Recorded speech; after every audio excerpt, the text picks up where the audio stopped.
நமக்கு துணையுமாற்று கடமை செய்யடி. கற்றவர்கள் சமூகம் ஆள சத்தியம் செய்யடி. திசை மாறிடும் நதிகளை நீ ஒன்று சேரடி.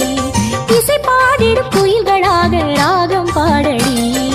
நாடு வளம் பெற கைத்தட்டி கும்மியடி. மனிதம் மலர்ந்திட